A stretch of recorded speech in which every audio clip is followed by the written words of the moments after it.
Sample paper number 4 और question number 1 से शुरू करते हैं।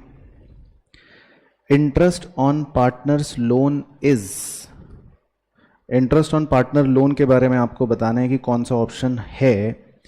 ए debited to PNL appropriation account, B credited to PNL appropriation account, C debited to PNL account if PNL account shows profit, D debited to PNL account even if PNL account shows loss.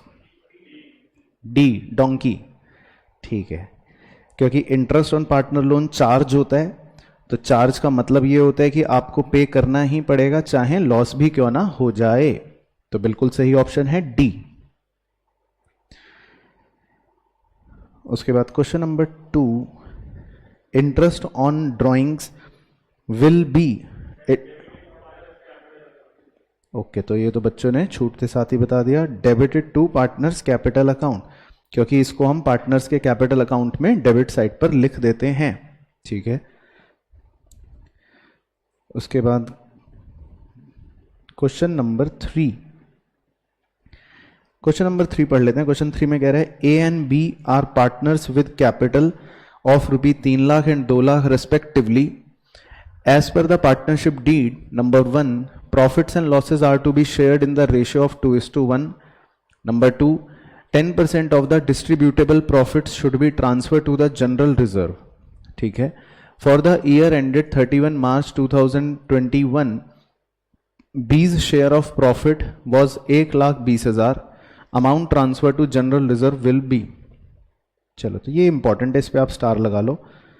अच्छा question है, इसको हम solve करते हैं आपसे पूछ के। मतलब तो बच्चों इसमें प्रॉफिट शेयरिंग रेशियो हमको दे रखा है 2:1 ए और बी का, राइट। और क्वेश्चन ने हमें बी का शेयर ऑफ प्रॉफिट दे रखा है 1,20,000। तो अगर बी का शेयर ऑफ प्रॉफिट है 1,20,000, तो क्या आप ए का बता सकते हो? ए का कितना हो गया? 2,40,000। ये पहले सबको क्लियर हो गया, क्योंकि ए और बी का रेशियो 2:1 है। तो अगर बी का प्रॉफिट का शेयर है 1,20,000, तो इसका मतलब ए का कितना रहा होगा? 2,40,000। तो मैं ये कह सकता हूं कि इस फर्म का जो नेट प्रॉफिट रहा होगा वो 3,60,000 रहा होगा, जो फाइनल नेट प्रॉफिट बचता है पीएनएल एप्रो के अंदर। क्या मैं सही बोल रहा हूं? इसका मतलब पीएनएल एप्रो के अंदर इनका जो नेट प्रॉफिट बच रहा होगा वो 3,60,000 बच रहा होगा, तभी वो 2:1 में ए और बी का 240 और 120 हो रहा है। अब इसके अलावा क्वेश्चन में लिखा था कि 10% of the distributable profit is to be transfer to general reserve. अब इसको समझ लेते हैं। तो इसका मतलब ये होता है कि भाई इनके पास कोई ना कोई प्रॉफिट्स रहे होंगे, है ना। अब वो मुझे फिलहाल नहीं पता, तो मैंने उसको लिख लिया एक्स। मुझे तो नहीं पता इनके पास क्या प्रॉफिट्स रहे होंगे, लेकिन उन्होंने इस प्रॉफिट का 10% कहां ट्रांसफर करा होगा? जनरल रिजर्व में। तो इसका मतलब मैं ऐसा कह सकता हूं कि इन्होंने जनरल रिजर्व में 10% ऑफ एक्स वैल्यू को ट्रांसफर कर दिया होगा। क्या मेरी बात सही है? और फिर जब जनरल रिजर्व माइनस करके इन्होंने फाइनल नेट प्रॉफिट निकाला होगा, वो 3,60,000 निकला होएगा, ठीक है। तो दोनों साइड का जो भी टोटल आएगा, मतलब वो तो खैर एक्स ही होएगा। ये बन गया अकाउंट, पहले इतना क्लियर है। तो आप इसमें अगर ये इक्वेशन बना लो कि प्रॉफिट है एक्स, उसमें आपने जनरल रिजर्व यानी कि 10/100x जब पे कर दिया होगा, तो आपका नेट प्रॉफिट कितना बच गया होगा? 3,60,000। तो मैं ऐसा लिख सकता हूं इक्वेशन के फॉर्म में कि प्रॉफिट है x, जिसमें से आपने 10% जनरल रिजर्व में ट्रांसफर करा होगा, तो आपका नेट प्रॉफिट बच गया होगा 3,60,000, राइट। तो इस इक्वेशन को सॉल्व करके आपका x आ जाएगा 4 लाख, ठीक है। आपका x आ जाएगा 4 लाख, वो तो कर ही लोगे सॉल्व। तो x की वैल्यू अगर 4 लाख आ गई, मतलब प्रॉफिट्स की वैल्यू अगर 4 लाख आ गई, तो अब तो आप जनरल रिजर्व का आंसर निकाल के बता सकते हो कि वो कितना आ जाएगा? 10%, तो 40,000। तो इसका सही आंसर हो गया जनरल रिजर्व का कि amount transfer to general reserve 40,000 रुपए, ठीक है ना। तो बहुत ही बेहतरीन क्वेश्चन है, एग्जाम के पर्सपेक्टिव से। चलो इसके बाद जी क्वेश्चन नंबर 4। क्वेश्चन नंबर 4 में पूछ रहा है विच of the following is incorrect. आपको गलत बताना है कि क्या गलत है। तो पढ़ लेते हैं। ए में लिखा है interest on capital will be credited to the capital account of partners, ये तो सही है। बी में लिखा है interest on capital will be debited to the P&L appropriation account, ये भी सही है। सी में लिखा है interest on capital will be debited to profit and loss account, तो ये तो गलत है। तो इंटरेस्ट ऑन कैपिटल को हम प्रॉफिट एंड लॉस अकाउंट में डेबिट तो नहीं करते। तो उसने यही पूछा था कि क्या गलत है, तो सी ऑप्शन गलत है। क्लियर। उसके बाद number 5 question, pick the odd one out. आपको इनमें से अनोखा बताना है। तो इंटरेस्ट ऑन पार्टनर्स लोन, ये क्या होता है, ये P&L अकाउंट में जाता है। इंटरेस्ट ऑन पार्टनर कैपिटल, ये P&L एप्रो में जाता है। इंटरेस्ट ऑन पार्टनर ड्राइंग, ये भी P&L एप्रो में जाता है। रेम्यूनरेशन टू पार्टनर, ये भी P&L एप्रो में जाता है। तो बी, डी और सी तो एप्रो में जाते हैं, तो अनोखा कौन हुआ, ए। फिर इसके बाद है क्वेश्चन नंबर 6। क्वेश्चन नंबर 6 में कह रहा है A preference share which carry a right of sharing in surplus profits is called. ये मैंने आपको नोट्स में लिखवा रखा है। Very good. तो ऐसे प्रेफरेंस शेयर्स को कहते हैं पार्टिसिपेटिंग प्रेफरेंस शेयर्स, यानी कि इनके पास ये अधिकार होते हैं कि अगर कंपनी को कुछ सरप्लस प्रॉफिट्स हो गए तो फिर इनको उसमें हिस्सा मिल जाएगा। तो ऐसे प्रेफरेंस शेयर होल्डर्स को या प्रेफरेंस शेयर्स को बोलते हैं पार्टिसिपेटिंग प्रेफरेंस शेयर। चलो question number 7, which of the following statement is false. तो हमको यह बताना है कि गलत क्या है। चलो तो पढ़ते हैं गलत क्या है। मैं ए में लिखा है issued capital can not be more than nominal capital.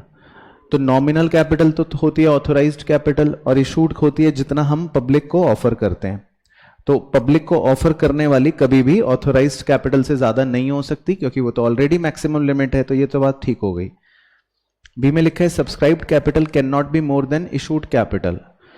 ये भी बात सही है, क्योंकि सब्सक्राइब्ड कैपिटल तो इशूड या उससे कम ही होगी, उससे ज्यादा तो हो ही नहीं सकती। सी में लिखा है paid up capital can be more than issued capital. तो पेड अप कैपिटल मैंने आपको समझाई अभी, तो वो तो शेयर होल्डर जो पे करता है उसको पेड अप कैपिटल बोलते हैं। तो वो तो कभी भी इशूड कैपिटल से ज्यादा हो ही नहीं सकती ना। तो ये बात तो बिल्कुल ही सरासर गलत हो गई। तो इसीलिए सी स्टेटमेंट जो है वो सही आंसर बन गया। चलो उसके बाद है जी 8th सितारा। 8th में है Chandra limited forfeited 500 shares of ₹10 each fully called up for non payment of first call ₹2 पर share and final call of ₹2 पर शेयर। ठीक है, दिमाग में करने की कोशिश करेंगे ताकि जल्दी करना आए। तो ₹10 का शेयर है जिसमें उसने फर्स्ट कॉल के ₹2 और फाइनल कॉल के ₹2 नहीं दिए, तो मतलब ₹4 नहीं दिए। तो कितने रुपए दिए, ₹6। Very good. तो इसका मतलब मैं कह सकता हूं कि ए अमाउंट जो होगा वो 500 इंटू ₹6 3000 होगा। बस इतना लिख लिया पहले ए। उसके बाद लिखा है all the shares were reissued and after the reissue 2000 were transfer to capital reserve. अब कह रहे हैं हमने सारे शेयर्स री इशू कर दिए, ठीक है, और री इशू करके हमने ₹2000 कैपिटल रिजर्व में ट्रांसफर करे। तो अब ये बताओ, अगर सारे शेयर्स हम री इशू करते हैं तो कैपिटल रिजर्व का आंसर कैसे निकलेगा, ए माइनस बी। सीधा सीधा ऐसे ही निकल जाएगा ना, जब सारे शेयर्स री इशू कर दिए तो कैपिटल रिजर्व का आंसर कैसे निकल जाएगा, ए माइनस बी। अब कैपिटल रिजर्व है 2000 और ए है 3000, तो बी कितना हो गया, ₹1000। तो इसका मतलब जो हम शेयर्स री इशू कर रहे हैं उस पर डिस्काउंट कितना दे रहे हैं, ₹1000 का। और हमने कितने शेयर्स री इशू करे, सारे 500।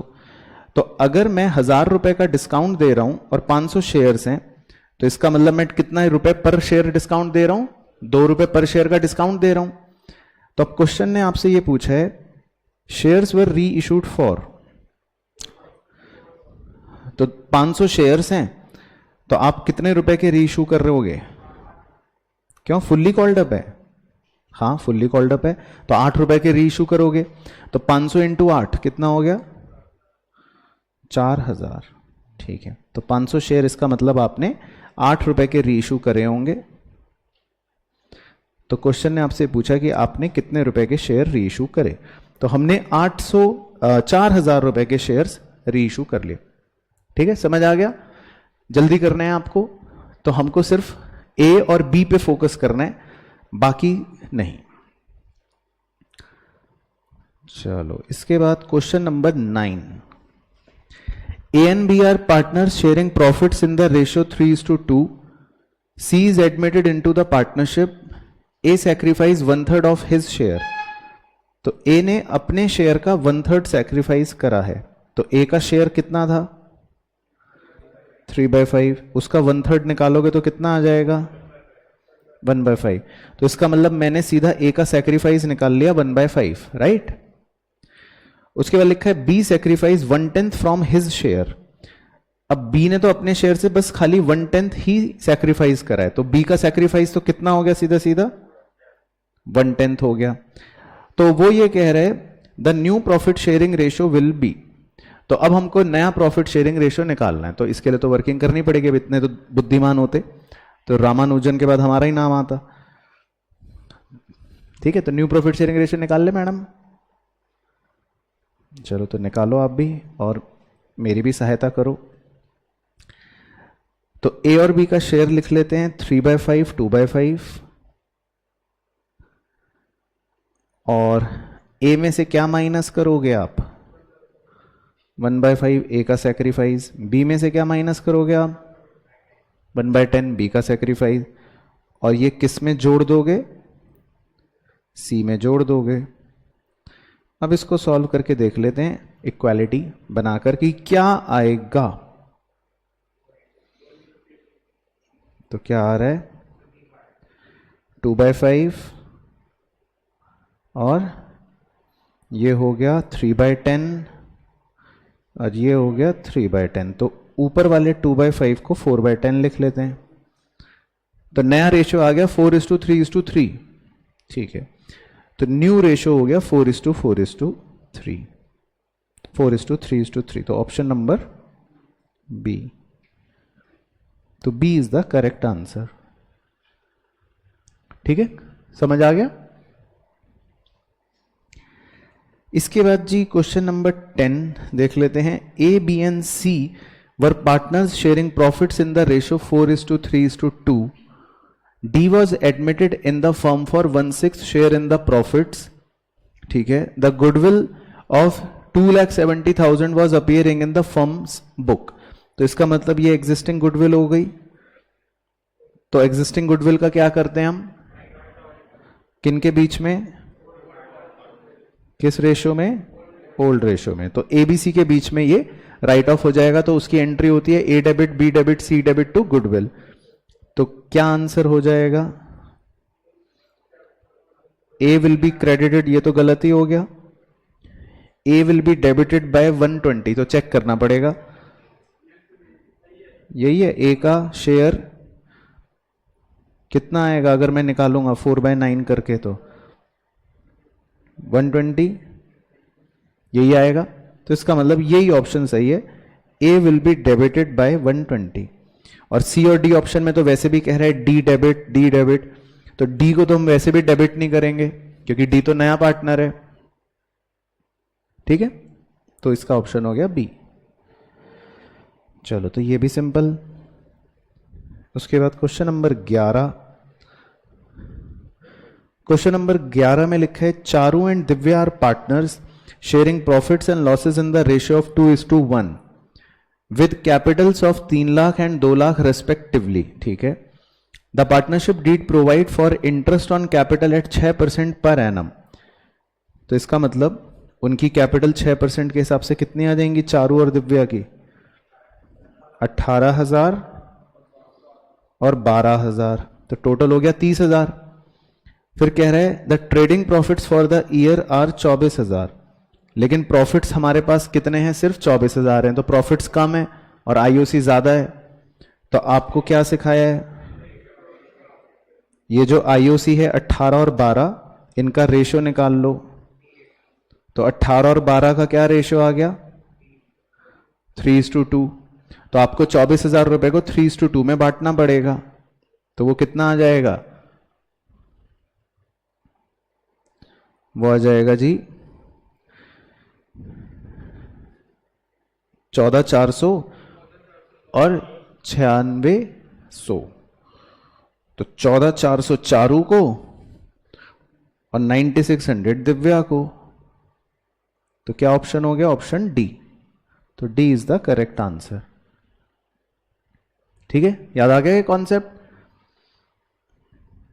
चलो इसके बाद क्वेश्चन नंबर 12। क्वेश्चन नंबर 12 में कह रहा है when goodwill is not purchased, अगर आपने गुडविल खरीदी नहीं है तो goodwill is not shown in the balance sheet, is shown in the balance sheet, may और may not show in the balance sheet, या partly shown in the balance sheet. ऐसा कौन कहता है, और ये आपको किसने सिखाया, वेरी गुड। तो अगर गुडविल परचेज नहीं है तो फिर वो बैलेंस शीट में हम शो नहीं कहते, ऐसा AS 26 ने कहा है। ठीक है, वेरी गुड। उसके बाद question number 13, which of the following items are added to the previous years profit for finding the normal profit.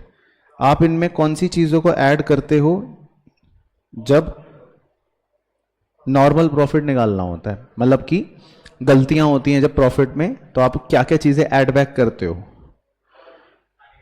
क्यों सारे क्यों करते हो, लॉस ऑन सेल करते हो और लॉस बाय फायर करते हो, एबनॉर्मल लॉस होता है, और under valuation of closing stock करते हो, करते हो। ठीक है, तो इसका मतलब ऑल ऑफ द अबव सही हो गया। चलो ठीक है, यहां तक तो सिंपल। उसके बाद question number 14, A, B and C were partners sharing profits in the ratio of 1:2:3.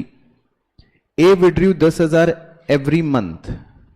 B withdrew 1,20,000 during the year and C withdrew 30,000 during the each quarter. अच्छा, इसमें ये नहीं बताया कि किसने एंड में निकाला, मिडिल में निकाला, बिगिनिंग में निकाला, तो क्या एज्यूम करते हैं, मिडिल। Very good. तो यही माना जाता है कि सबने अपने अपने रिस्पेक्टिव समयों के मिडिल में विड्रॉ करा है। ठीक है ना, तो अगर किसी ने एवरी मंथ लिखा है ए के बारे में तो उसने इसका मतलब मिडिल ऑफ एवरी मंथ करा होगा। बी ने के बारे में तो खैर कुछ लिखा ही नहीं है, तो बी ने भी एवरी मंथ के मिडिल में करा होगा, और सी ने भी मिडिल ऑफ एवरी क्वार्टर करा होगा। तो ये मानते हैं। It was discovered for the year ended that interest on drawing was charge at 7% per annum. तो हमने क्या करा, हमने उनसे 7% पर एनम के हिसाब से आईओडी ले लिया। Whereas there is no provision for IOD in the partnership deed, जबकि आईओडी के बारे में पार्टनरशिप डीड में कोई भी बात नहीं लिखी हुई। तो रेक्टिफाइंग एंट्री करनी है आपको। चलो, तो आपको मिलेंगे 2 मिनट, पहले आप करेंगे और फिर मैं आपके साथ डिस्कस करूंगा। तो बच्चे कह रहे हैं सी आ रहा है, चेक कर लेते हैं। तो आईओडी कितना कितना निकाला तीनों का, 4200। ठीक है, तो इसमें क्या स्टेप्स बन जाएंगे, वेरी सिंपल। पहले हमने जो उनसे आईओडी लिया वो उनको वापस कर देंगे, तो आईओडी क्रेडिट हो गया 4200, 4200, 4200, और फिर तीनों को जोड़कर अमाउंट को 12,600 रुपए को प्रॉफिट शेयरिंग रेशियो में डेबिट कर लेंगे। तो 1:2:3 में डेबिट करेंगे, तो 2100, 4200, 6300। बस फिर सॉल्व करके जो नेट इफेक्ट आएगा, तो ए हो जाएगा क्रेडिट 2100, बी तो कुछ नहीं, और सी हो जाएगा डेबिट 2100। क्लियर? तो सही बोला बच्चों ने आंसर, तो सही ऑप्शन बन गया ऑप्शन सी। तो क्रेडिट ए को 2100 और डी को, सी को 2100 डेबिट। चलो जी, इसके बाद question number 15, in the balance sheet of a company calls in arrear will be. तो याद है बैलेंस शीट के बारे में हमने चर्चा करी है अभी। तो कॉल सिनेरियर के बारे में आपको बताया गया था कि जब हम ऐसा हेडिंग लिखते हैं कि सब्सक्राइब्ड कैपिटल, उसके अंदर पहली हेडिंग होती है सब्सक्राइब्ड एंड फुल्ली पेड, तो इसका मतलब ये लोग तो सारे पैसे दे ही चुके हैं, तो यहां पर तो कॉल सिनेरियर होने का कोई प्रश्न ही नहीं उठता। और हम दूसरी हेडिंग लिखते हैं subscribed but not fully paid, तो उसका मतलब ही ये होता है कि कुछ पैसे नहीं मिले, तो उसके अंदर आपको लेस करके कॉल सिनेरियर लिखवा रखा है ना। तो बस वो ये पूछ रहा है, तो इसका मतलब सही ऑप्शन हो गया deducted from subscribed but not fully paid capital. तो इसको हम subscribe but not fully paid capital में डिडक्ट कर देते हैं। चलो इसके बाद जी question number 16। X Limited issued a prospectus inviting application for 3 lakh shares of ₹10 each at a premium of ₹8 per share payable as follows। तो फेस वैल्यू गोले के अंदर लिख लेता हूं, ₹3 एप्लीकेशन, ₹3 अलॉटमेंट, ₹3 फर्स्ट कॉल, तो फाइनल कॉल पे कितना हो गया फेस वैल्यू ₹1। और प्रीमियम की अगर मैं बात कर लूं तो 2 और 3 5 और 1 6, तो इसका मतलब +2, तो ₹2 प्रीमियम फाइनल कॉल पे होगा। अब लिखा है A share holder holding 500 share fail to pay allotment money and his shares were forfeited after allotment. लो जी, तो उसका शेयर तो अलॉटमेंट के बाद ही फोरफिट हो गया, तो इसका मतलब टेक्निकली फर्स्ट कॉल और फाइनल कॉल तो कॉल ही नहीं हुई है, वो तो अनकॉल्ड ही छूट गए, ठीक है ना। फिर वो कह रहा है in the entry of forfeiture, कह रहा है फोरफीचर की एंट्री में security premium reserve account will be debited. तो सोचो ओरली जितना प्रीमियम हमें रिसीव नहीं होता वही हम लिखते हैं, तो एप्लीकेशन तो उसने दे दिया है ना, तो वो लेकिन अलॉटमेंट उसने नहीं दिया, तो इसका मतलब उसने अलॉटमेंट का प्रीमियम नहीं दिया। अलॉटमेंट में कितना प्रीमियम है ₹3, तो इसका मतलब उसने ₹3 नहीं दिए, तो 500 शेयर्स हैं और ₹3 प्रीमियम नहीं दिया, तो कितना हो गया आंसर 1500। क्लियर। तो बिना लिखे करना है हमको, तो 1500 क्लियर। चलो इसके बाद जी क्वेश्चन नंबर 17, ठीक है, बिना लिखे करने की कोशिश करेंगे। Z Limited invited applications for issuing 50,000 equity share of ₹20 each at a premium of ₹30 per share. The amount was payable, तो फेस वैल्यू गोले के अंदर लिख लेता हूं, ₹4 एप्लीकेशन में, ₹7 अलॉटमेंट में, ₹5 फर्स्ट कॉल में, तो फाइनल कॉल में कितना बच गया ₹4। और प्रीमियम की बात करूं तो 6 और 8 14 और 10 24, तो प्रीमियम कितना बच गया ₹6, ठीक है। A share holder holding 500 share did not pay allotment money and his shares were immediately forfeited after allotment. तो फिर से वही कहानी, उसके शेयर अलॉटमेंट के बाद ही फोरफिट हो गए, तो उसने एप्लीकेशन तो दे दिया, अलॉटमेंट के पैसे नहीं दिए। The share forfeiture account will be credited bye, तो इसमें क्या क्रेडिट करते हैं शेयर फॉरफीचर में, जितने रुपए हमें मिल जाते हैं, लेकिन इग्नोरिंग प्रीमियम। तो उसने अगर हमें एप्लीकेशन दिया है, तो उसने एप्लीकेशन में कितने रुपए दिए हमें ₹4, प्रीमियम नहीं लेना, तो कितने रुपए लिए, बस ₹4 दिए, तो 4 × 500 तो 2000 है ना, 500 शेयर हैं उसके, तो 4 × 500 2000। क्लियर। उसके बाद क्वेश्चन नंबर 18 में कह रहा है विच of the following statement is या आर ट्रू। आपको बताना है कि इनमें से कौन सा स्टेटमेंट सही है। तो देख लेते हैं। पहला कह रहा है authorised capital is less than issued capital, तो ये तो गलत बात है, क्योंकि ऑथोराइज बल्कि मैक्सिमम लिमिट होती है, वो तो उससे ज्यादा ही होगी, छोटी तो नहीं होगी। सेकंड में कह रहा है authorised capital can be greater equal to issued capital, तो ये तो सही है। थर्ड में कह रहा है subscribed capital can be less than equal to issued capital, ये भी सही है, क्योंकि पब्लिक सब्सक्राइब कितने कर रही है, क्या पता कम करे, क्या पता बराबर कर ले, subscribe capital is greater than issued capital, तो ये गलत है क्योंकि सब्सक्राइब कैपिटल तो कभी भी इशूड कैपिटल से ज्यादा हो ही नहीं सकती। तो 2 और 3 सही है, तो कौन सा ऑप्शन बन गया आंसर? सी। तो सी इज द करेक्ट आंसर। चलो ठीक है, तो क्लियर हो गए 18 क्वेश्चन पहले शुरू गए। चलो तो ये तो हो गया आसान पार्ट खत्म। अब मुश्किलें शुरू होंगी सेक्शन बी से। Question number 19।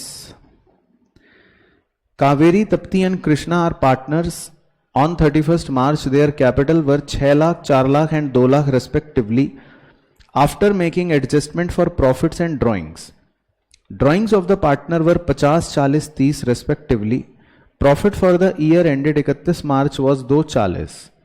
Subsequently, it was discovered that interest at the rate 10% per annum has been omitted. तो इसमें गलती हो गई कि आप पार्टनर्स को इंटरेस्ट ऑन कैपिटल देना भूल गए, ओमिशन हो गया। तो interest on capital will be, तो बस आपको इंटरेस्ट ऑन कैपिटल निकालना है कि क्या होगा। चलो ठीक है सर, तो पहले हम खुद करना चाहते हैं सर प्लीज, फिर आप हमें चिपवाना।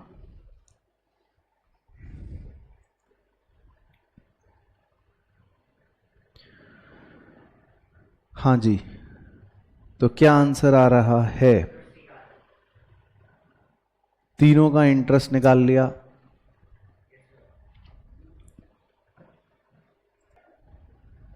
तो इसका सही आंसर जो है वो है सी फॉर कैट। तो आपको उसने क्लोजिंग कैपिटल दे रखे हैं 31 मार्च के, और उसने ड्राइंग्स दे रखी हैं तीनों पार्टनर्स की, और 2,40,000 का प्रॉफिट दे रखा है। तो क्या आपने ओपनिंग कैपिटल निकाली? तो ओपनिंग कैपिटल आ जाएगी, और फिर ओपनिंग कैपिटल पर आप 10% जब कैलकुलेट करोगे इंटरेस्ट ऑन कैपिटल, तो आपके सीधे सीधे फिगर्स आ जाएंगे 57,000, 36,000 और 15,000 रुपए। तो इसका मतलब तीनों पार्टनर्स की पूंजी कैपिटल पर इंटरेस्ट जो है वो 57, 36 और 15 आ जाएगा। ठीक है ना। तो क्वेश्चन के अंदर हमको कैपिटल कौन सी दे रखी थी? क्लोजिंग कैपिटल दे रखी थी, है ना, ऑन 31 मार्च। तो फिर आपको ओपनिंग कैपिटल निकाल के फिर उस पर इंटरेस्ट कैलकुलेट करना था। ठीक है। तो कावेरी का आ गया 57, तप्ती का 36 और कृष्णा का 15। चलो तो बहुत बहुत मुबारका। उसके बाद क्वेश्चन नंबर 20 में पढ़ते हैं, क्या कह रहा है? X and Y are partners with capitals of 4 lakh and 2 lakh respectively on 1 April and their profit sharing ratio is 3:2। Interest on capital is agreed at 5% per annum. तो इंटरेस्ट तो अभी बता दो मुझे, 5% कितना आएगा? 20,000, और दूसरे वाले का 10,000। ठीक है। Y is to be allowed annual salary of 5,000 per month. तो Y की सैलरी कितनी हो गई? 60,000। ठीक है। The profit for the year ended 31 March amounted to 1,54,000। Manager is entitled to a commission of 10% of the profit after charging such commission. तो बताओ इस प्रॉफिट में मैनेजर का कमीशन कैसे निकालोगे? 10/। ठीक है, तो ऐसे ही निकालोगे।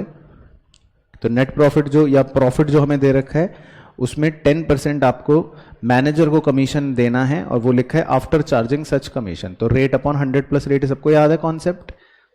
तो अब ये सॉल्व करके क्या पूछ रहा है? वो कह रहा है वाई का शेयर ऑफ प्रॉफिट निकालना है। चलो तो 2 मिनट का आपका समय शुरू होता है अब। वाई का शेयर ऑफ प्रॉफिट निकालें, फिर हम भी चेक कर लेंगे और आप भी चेक कर लेंगे साथ साथ क्या है। तो क्या आया जी? वाई का शेयर ऑफ प्रॉफिट 20,000। ठीक है, बिल्कुल सही आया। मैंने भी यही करा चेक करने के लिए। तो अगर हम PNL एप्रो का वैसे ही आपके साथ स्ट्रक्चर वाइज चेक करें, तो मैनेजर का कमीशन आपका 14,000 आई गया होगा। तो उसको प्रॉफिट में से माइनस करा तो हमारा नेट प्रॉफिट आ गया 1,40,000। उसके बाद IOC को डेबिट में लिख लिया और सैलरी को डेबिट में लिख लिया, तो हमारा कितना फाइनल प्रॉफिट बचा? 50,000 रुपए, है ना। तो उसको x और y के रेशियो में बांट दिया 3:2, तो y का आंसर कितना आ जाएगा? 20,000 रुपए, राइट? चलो सही हो गया, तो सही आंसर आ गया 20,000 रुपए। उसके बाद जी next question number 21। A, B and C were partners sharing profits and losses in the ratio 2:2:1. From 1 January they decided to share the profits and losses in the ratio of 1:2:3. Goodwill is valued at 2,40,000। तो कह रहा है adjustment entry करके बताओ। तो ये मुझे लगता है बड़ा सिंपल है। तो 3 पार्टनर्स हैं ए बी सी, जिनका ओल्ड शेयर था 2:2:1 और अब उनका नया शेयर हो गया है 1:2:3। तो क्या हम ये निकाल लें कि किसने गेन करा और किसने सैक्रिफाइस करा? 6 दूनी 12 माइनस 5 7। ए ने सैक्रिफाइस करा 12 माइनस 10। बी ने सैक्रिफाइस करा 6 माइनस 15। सी ने गेन करा। ठीक है, अब गुडविल कितनी दे रखी थी? 2,40,000। तो कॉन्सेप्चुअल एंट्री क्या होती है? Gaining partner debit to sacrificing partner. तो हम सी को डेबिट करेंगे और ए और बी को क्रेडिट करेंगे और इनके अमाउंट्स निकाल लेते हैं। तो जब आप 2,40,000 को इससे मल्टीप्लाई करोगे तो क्या आएगा? 56, 16 और 72। तो ए और बी 56 और 16 क्रेडिट हो जाएंगे और सी जो है वो 72 डेबिट हो जाएगा। क्या आप सब बच्चों को बात क्लियर है? तो कौन सा ऑप्शन टिक लगाऊं? B for Bombay. तो C debit 72, to A 56, to B 16। चलो सही, सिंपल। अगला क्वेश्चन नंबर 22 देखते हैं, क्या पता ये मुश्किल हो। On 1 April, an existing firm had an assets of 5 lakh and liability of 1 lakh. If the normal rate of return is 10% and the goodwill of the firm is valued at 1,20,000 at 4 years purchase of super profit, the average profit of the firm will be। चलो तो जल्दी करने का सोचते हैं। तो आप ये देखो कि गुडविल अगर हमको 1,20,000 दे रखी है और नंबर ऑफ ईयर परचेज 4 दे रखे हैं, तो जल्दी से बताओ सुपर प्रॉफिट क्या आएगा? सुपर प्रॉफिट आ जाएगा 1,20,000 डिवाइडेड बाय 4, तो कितना आ गया? 30,000। पहले सुपर प्रॉफिट सबको ओके है, तो सुपर प्रॉफिट 30,000 आ गया। फिर हमारे एसेट हैं 5 लाख, लाइबिलिटी है 1 लाख, तो बताओ कैपिटल एम्प्लॉयड कितना आ गया? 4 लाख आ गया। फिर नॉर्मल रेट ऑफ रिटर्न 10% है, तो नॉर्मल प्रॉफिट कितना आ गया? 40,000 आ गया। ठीक है, तो लिख लेता हूं नॉर्मल प्रॉफिट आ गया 40,000। तो अब एवरेज प्रॉफिट का फॉर्मूला क्या होता है? Super profit plus normal profit. तो दोनों को 30 और 40 को जोड़ लो, क्या आएगा? 70। ठीक है ना, तो ऐसे जल्दी कर लेंगे फिर हम। तो सही आंसर आ गया एवरेज प्रॉफिट का 70,000। ठीक है, उसके बाद जी 23 में क्या कह रहा है? Assam tea limited forfeited 2,000 shares of 10 each issued at a 20% premium to be paid at the time of allotment on which the allotment money of ₹4 including premium. तो फेस वैल्यू मतलब 2 हो गई। And the first call money of ₹3 was not received. ठीक है, और the final call of ₹2 is not yet called. तो ये बताओ कि ₹10 का शेयर है, उसने अलॉटमेंट ₹2 की नहीं दी, फर्स्ट कॉल ₹3 का नहीं दिया और फाइनल कॉल ₹2 की तो अभी हुई ही नहीं है। तो इसका मतलब उसने एप्लीकेशन के कितने रुपए दिए होंगे? ₹3 दिए होंगे। ठीक है ना, ऐसे पूछ लिया। 1500 of the shares were reissued as fully paid up for ₹9। बाद में हमने 1500 शेयर्स फुल्ली पेड तौर पर ₹9 के री इशू कर दिए। तो फोरफीचर की एंट्री के टाइम पर आप कॉल्स इन अरियर क्रेडिट करते हो? तो वो पूछ रहा है the amount credited to calls in arrear will be. तो पहले कॉन्सेप्चुअली सोचते हैं, कॉल्स इन अरियर में हम क्या अमाउंट क्रेडिट करते हैं जो हमें नहीं मिलता, और इसमें तो प्रीमियम भी इंक्लूड करते हैं। तो अगर उसने अलॉटमेंट का पैसा नहीं दिया 4 रुपए और उसने फर्स्ट कॉल का पैसा नहीं दिया 3 रुपए, तो कितने रुपए नहीं दिए? 7 रुपए नहीं दिए। और उसके 2000 शेयर्स हमने फोरफीट करे थे, तो आंसर आ गया 14,000। सही, ठीक है ना। तो कॉल्स इन अरियर में हम कितने रुपए क्रेडिट करेंगे? 14,000 रुपए। चलो जी, इसके बाद है क्वेश्चन नंबर 24। क्या पता ये मुश्किल हो। Shiva limited forfeited shares of ₹10 each, ₹7 called up, issued at a premium of 20% to be paid at the time of allotment, ठीक है, for non payment of first call of ₹2 पर शेयर। तो भाई शिवा लिमिटेड के 4000 शेयर कंपनी ने forfeit कर दिए, जिसमें 7 रुपए कंपनी ने मंगवाए थे, और उसने 2 रुपए की फर्स्ट कॉल नहीं दी। तो इसका मतलब उसने कितने रुपए दिए? 5 रुपए दिए। Very good. तो ए अमाउंट निकाल लो बस। 4000 शेयर फोरफीट हो रहे हैं और 5 रुपए दिए, तो कितना आ गया? 20,000। वेरी गुड, ठीक है। फिर उसके बाद लिखा है out of these 3000 shares were reissued as ₹7 paid up for ₹5। तो इसका मतलब कितना डिस्काउंट दे रहे हो आप? 2 रुपए का। तो 3000 शेयर्स आपने री इशू करे 2 रुपए के डिस्काउंट पे, तो बी कितना हो गया? 6000। ए और बी की बात करेंगे सिर्फ, ठीक है, क्लियर, कोई दिक्कत तो नहीं। तो कैपिटल रिजर्व निकालने का फॉर्मूला क्या है? A into number of share reissued divided by number of share forfeit minus B. बस इसको सॉल्व कर लो। तो क्वेश्चन पूछ रहे हैं कैपिटल रिजर्व में आप क्या अमाउंट ट्रांसफर करेंगे? तो क्या आएगा? 9000,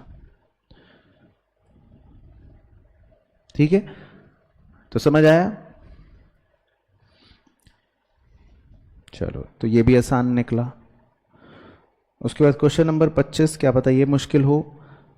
500 shares of ₹10 each issued eight 40% premium were forfeited for non payment of allotment money of 7 रुपए including premium and first and final call of ₹3 पर शेयर। तो उसने 7 रुपए इंक्लूडिंग प्रीमियम का मतलब हो गया 3 रुपए फेस वैल्यू, और फर्स्ट एंड फाइनल कॉल के 3 रुपए तो नहीं दिए। तो बताओ उसने कितने रुपए दिए? अगर 3 रुपए अलॉटमेंट के नहीं दिए, 3 रुपए फाइनल कॉल के नहीं दिए, 6 नहीं दिए, तो कितने दिए? 4। तो ए अमाउंट बताओ। 500 शेयर इंटू 4, 2000। तो वो ये पूछ रहा है share forfeiture account will be credited, तो ए ही पूछ रहा है। तो क्या आंसर हो गया? 2000। तो ये भी आसान निकला, कोई मुश्किल नहीं आ रहा आज, ये दिक्कत लग रही है। अब अभी तक आया कोई मुश्किल? उसके बाद 26, XYZ are partners in a firm sharing profits in the ratio 3:2:1. They decided to share future profits equally, ठीक है। The P&L account showed a credit balance of 360 chocolate and a general reserve of 180 chocolate. If these are not to be shown in the balance sheet, इसका मतलब है इन्हें balance sheet से हटा दो, distribute कर दो। तो डिस्ट्रीब्यूट कौन से रेशो में करते हैं? ओल्ड रेशो में। तो ये दोनों चॉकलेट्स जो मिलाकर 540 की हैं, इसे आप XYZ के किस रेशो में बांट दोगे? ओल्ड रेशो में, 3:2:1 में। तो कितना कितना मिल जाएगा XYZ को? सही। तो X को मिल जाएगा 270, Y को मिल जाएगा 180 और Z को मिल जाएगा 90, ठीक है। तो सही हो गया सी ऑप्शन। उसके बाद जी 27 आपका होमवर्क है, एक क्वेश्चन पहला होमवर्क का। इसके बाद 28 कर लेते हैं। A and B are partners sharing profits in the ratio of 7:5, ठीक है। Their capitals were 2 lakh and 1 lakh respectively. C is admitted into the partnership C acquires his share of profit 1/24 from A, okay, and 1/8 from B, okay.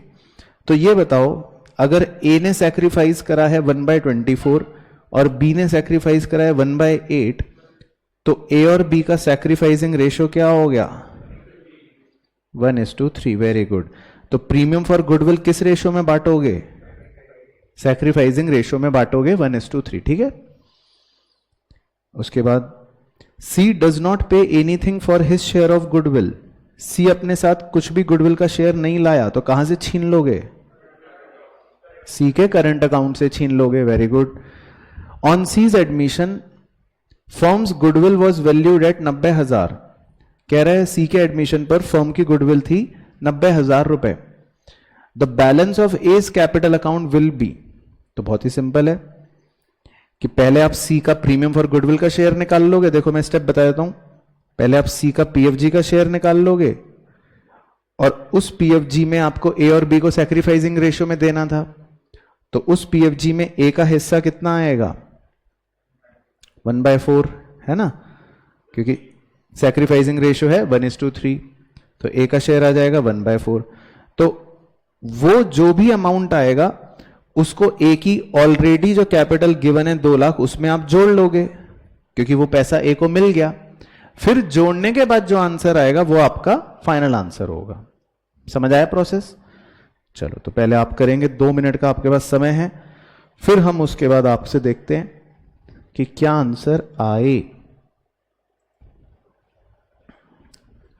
चलो, तो सबसे पहले इसमें आप C का share निकाल लो या निकाल सकते हो, ताकि आपको यह पता लग जाए कि आखिर गुडविल में उसको कितना हिस्सा दिया जाएगा. तो C को देखो क्या क्या मिलेगा. A ने सैक्रिफाइस करा 1/24, B ने सैक्रिफाइस करा 1/8. तो ये किसे मिलेगा? C को मिलेगा. तो C का शेयर जब आप जोड़ के निकालोगे तो वो आ जाएगा 1/6. फिर उसके बाद C का PFG निकालने के लिए आप गुडविल के अंदर C के शेयर को मल्टीप्लाई करोगे, वो आ गया 15,000. और फिर उसमें A का शेयर जो निकालोगे आप उसके सैक्रिफाइस के हिसाब से, वो आएगा 3750. तो क्लियर हो गया?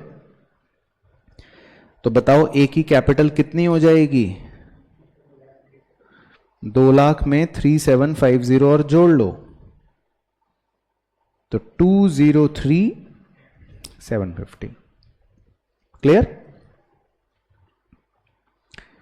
चलो, तो ये इस पे सितारा लगा लेते हैं, इसमें आपने गड़बड़ करी. इसके बाद 29 देखते हैं क्या कह रहा है. X and Y are partners in a firm with capital of 3 lakh and 2 lakh respectively. ठीक है. They were sharing profits in the ratio of 2:1. They admitted Z as a new partner.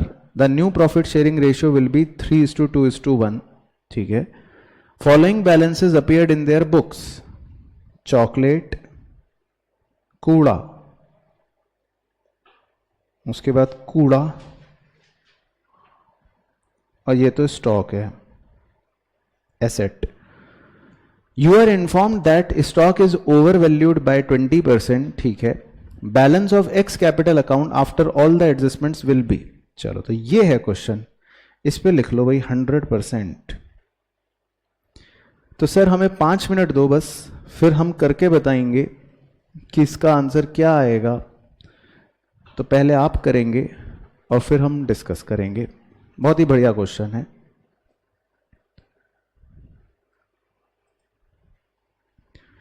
चलो, तो बच्चों ने सॉल्व कर लिया है और मुझे ऐसा लग रहा है मेजॉरिटी बच्चों का सही है. ठीक है, तो एक बार फटाफट दिखा देता हूं. तो भाई देखो, इसमें जो स्टॉक लिखा है ओवर वैल्यू हो रखा है 20% से. तो पहले मैंने स्टॉक की एक्चुअल वैल्यू निकाल ली. तो स्टॉक की एक्चुअल वैल्यू आ गई 3 लाख रुपए. ठीक है. तो इसका मतलब रिवैल्यूएशन की बात करें तो उसमें हमारा 60,000 का लॉस हो जाएगा. तो उसमें एक्स का शेयर अगर मैं निकालूं तो वो आ गया 40,000 रुपए. ठीक है, रिवैल्यूएशन का लॉस. तो जो भी लाल कलर से फिगर लिख रखी है एक्स के बारे में, इसका मतलब वो हम उसको डेबिट करेंगे, क्योंकि लॉस हम उसके डेबिट साइड में पोस्ट करते हैं. फिर हमको जनरल रिजर्व दे रखा था, उसमें मैंने एक्स का शेयर निकाल लिया 60,000 रुपए. तो जनरल रिजर्व का शेयर हम उसको क्रेडिट करेंगे, तो वो काले रंग से लिख रखा है। इसी तरह फिर पीएनएल कूड़ा, उसमें एक्स का शेयर निकाल लिया 24,000, तो वो लाल रंग से लिख रखा है क्योंकि हम डेबिट करेंगे।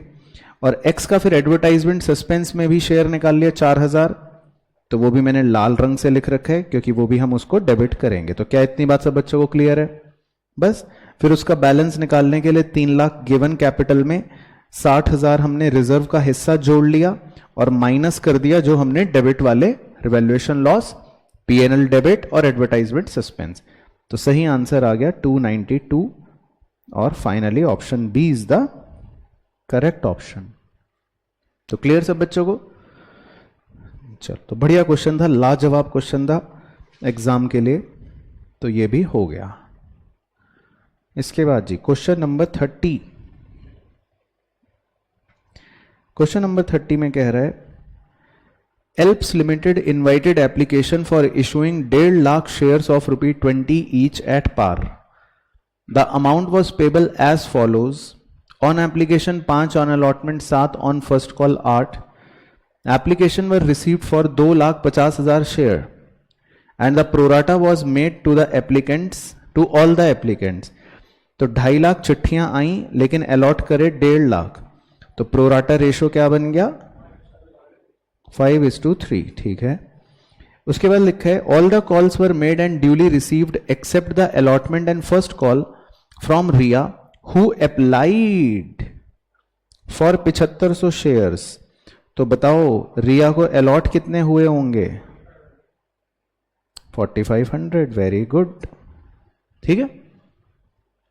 हर शेयर्स पर फोरफिटेड। तो रिया की कहानी समझ आ गई ना आपको? उसने एप्लीकेशन का पैसा तो दे दिया लेकिन उसने अलॉटमेंट और फर्स्ट कॉल नहीं दिया, तो उसके शेयर फोरफिट कर दिए थे।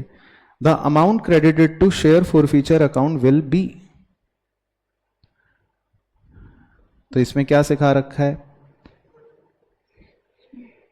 कि जितना अमाउंट हमें रिसीव होता है लेकिन इग्नोरिंग प्रीमियम, यही होती है कहानी। जितना अमाउंट हमें रिसीव होता है वही लिखते हैं हम शेयर फॉरफीचर में, लेकिन प्रीमियम इग्नोर करके। तो अगर उसने 7500 एप्लीकेशंस हमें भेजी और एप्लीकेशन के 5 रुपए हैं, तो कितने रुपए हमें मिल गए होंगे? इतने रुपए मिल गए होंगे। ठीक है, लेकिन आपको प्रीमियम भी तो इग्नोर करना है, तो प्रीमियम है नहीं है तो 0 कर देते हैं। तो क्या आंसर आ गया? D, donkey 37,500। ठीक है, तो आंसर आ गया 37,500। चलो क्लियर। उसके बाद जी नेक्स्ट, ये तो सिंपल था। 31, क्या पता ये मुश्किल हो। Z limited forfeited 2000 share of 10 each, comma ₹7 called up, 7 रुपए कंपनी ने मांगे हैं। Issued at a premium of 20% to be paid on the time of allotment for non payment of allotment money of ₹4। तो उसने अलॉटमेंट के 4 रुपए नहीं दिए, तो मतलब फेस वैल्यू 2 बोल सकते हैं। एंड फर्स्ट कॉल ऑफ ₹2, और उसने फर्स्ट कॉल के भी 2 नहीं दिए, तो उसने 4 रुपए नहीं दिए।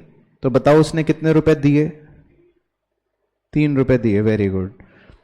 तो ए अमाउंट बताओ। 6,000। Very good. ठीक है। फिर उसके बाद लिखा है out of these 1500 shares were reissued as ₹7 paid up for ₹6। बताओ बी अमाउंट बताओ। कितने रुपए का डिस्काउंट दे रहे हो आप री इशू पर? 1 रुपए का। तो बी अमाउंट कितना हो गया? 1500। Very good. तो कह रहे amount transfer to capital reserve will be, निकालो जी capital reserve. A into number of shares reissued divided by number of share forfeit minus B। तो क्या आएगा सॉल्व करके? 3000। तो क्या ऑप्शन बन गया? बी, बॉम्बे। ठीक है, सबको समझ आया प्रोसेस? तो आपको एग्जाम में जल्दी करने के लिए खाली ए और बी पे फोकस करना है। ठीक है, चलो तो ये भी आसान निकल गया। इसके बाद जी क्वेश्चन नंबर 32 में लिखा है Sitara, happy garments limited invited application for 1,00,000 shares of ₹10 each issued at a premium of ₹3 per share. The amount was payable as follows. On application ₹5, तो मतलब मैं इसको 2 + 3 मान लूंगा. On allotment ₹4, on first call ₹4. उसके बाद applications were received for 1,50,000 shares. Okay. Applications for 10,000 were rejected and the pro rata allotment was made to the remaining applicants. तो भाई इसका मतलब आपने 40 एप्लीकेंट्स को कितने शेयर्स अलॉट कर दिए होंगे? 1,00,000. तो बताओ प्रोराटा रेशियो 7:5. Very good. फिर वो कह रहा है all the calls were made and duly received except the allotment and first call from Vishesh. तो भाई विशेष ने एप्लीकेशन के पैसे तो दे दिए लेकिन अलॉटमेंट और फर्स्ट कॉल के नहीं दिए. Who was allotted 300 share. तो बताओ विशेष ने अप्लाई कितने शेयर के लिए करा होगा? 300 × 7/5 420. Very good. तो इसका मतलब विशेष ने कितने शेयर्स के लिए अप्लाई करा होगा? 420 शेयर्स के लिए अप्लाई करा होगा. यहां तक क्लियर है कहानी? His shares were forfeited. Amount credited to share forfeiture account will be. तो फिर से वही कहानी आ गई. तो पहले कॉन्सेप्ट लिख लेता हूं. इसमें क्या लिखते हैं हम कि कितना अमाउंट हमें मिला लेकिन इग्नोरिंग प्रीमियम. तो बताओ उसने 420 शेयर्स के लिए अप्लाई करा और एप्लीकेशन के ₹5 हैं तो हमें कितने रुपए मिल गए? 420 × 5 2100. ठीक है. लेकिन इग्नोरिंग प्रीमियम हमने कितने शेयर अलॉट करे? 300. और प्रीमियम कितना था? 3. तो ये आप इग्नोर कर दो, ₹900 माइनस कर दो. तो कितना बच गया? 1200. तो 2100 माइनस 1200 क्या आंसर आ गया? मतलब 2100 माइनस 900 क्या आंसर आ गया? 1200. तो B option is the correct option. ठीक है. तो ये क्लियर हो गया सब बच्चों को? ये तरीके से आपको जल्दी आंसर निकालना है. चलो इसके बाद जी क्वेश्चन नंबर 33. क्या पता ये मुश्किल निकले. हे भगवान. Given below are 2 statements. One is assertion and other is reason. ठीक है. तो असर्शन में कह रहे हैं company can not issue forfeited share at discount. False. Very good. और रीजन कह रहा है forfeiture of share result in the reduction of share capital. True.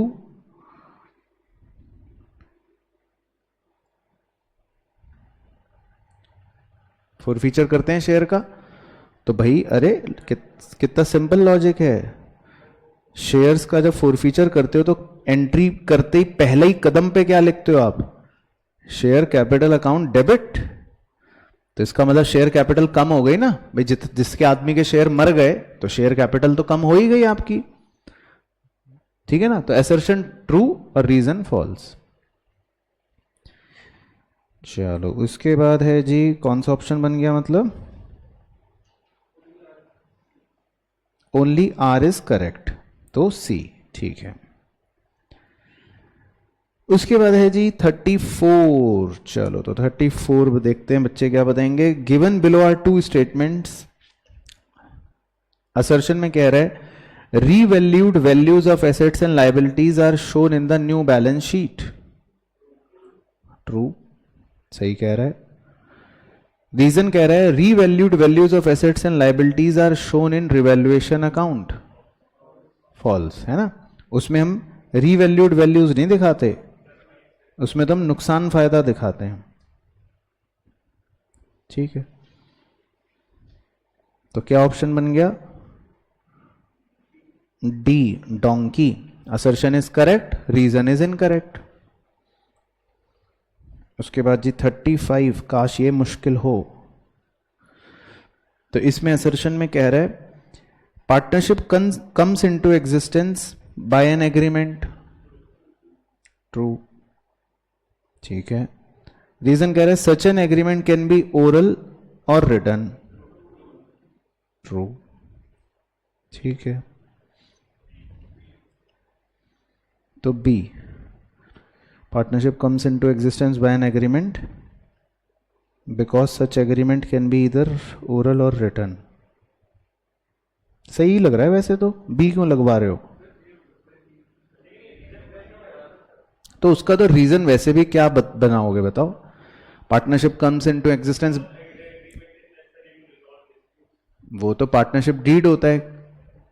Partnership comes into existence by an agreement because such an agreement can be either oral or written. सही लग रहा है, खाम खाम भी करवा रहे हो, क्योंकि और तो कोई क्या रीजन देगा कोई इसका? यही रीजन है, यही होता है भाई, एग्रीमेंट होता है पार्टनरशिप का बनने का कारण, और वो एग्रीमेंट रिटन हो सकता है या ओरल हो सकता है। चलो 36, बताओ क्या पता ये मुश्किल हो। Given below are two statements.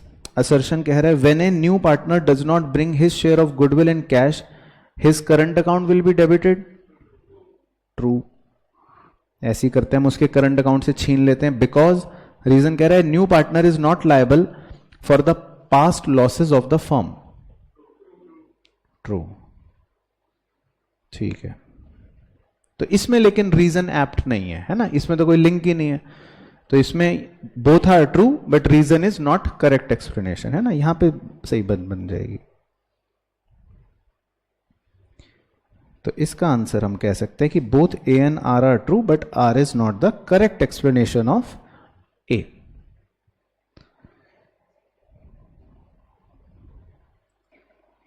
Question number 37 में क्या कह रहा है, पढ़ते हैं।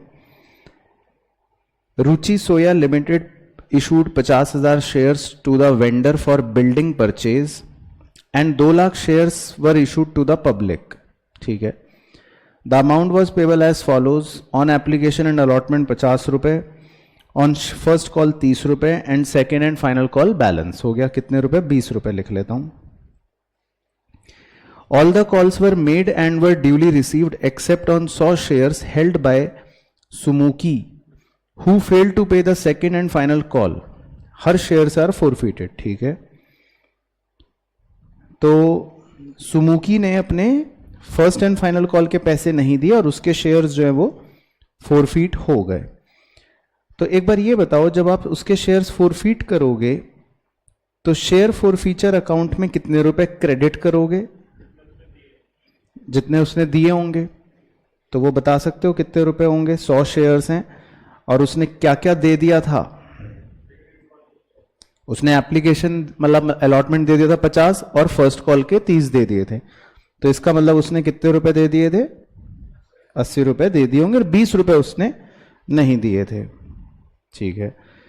तो अगर मैं ये कहूं कि शेयर फॉर फीचर में आप कितने रुपए लिखोगे, तो कितने रुपए लिखोगे? 8,000 रुपए शेयर फॉर फीचर अकाउंट में एक तरह से बैलेंस के रूप में आ रहे होंगे। क्या मैं सही बोल रहा हूं?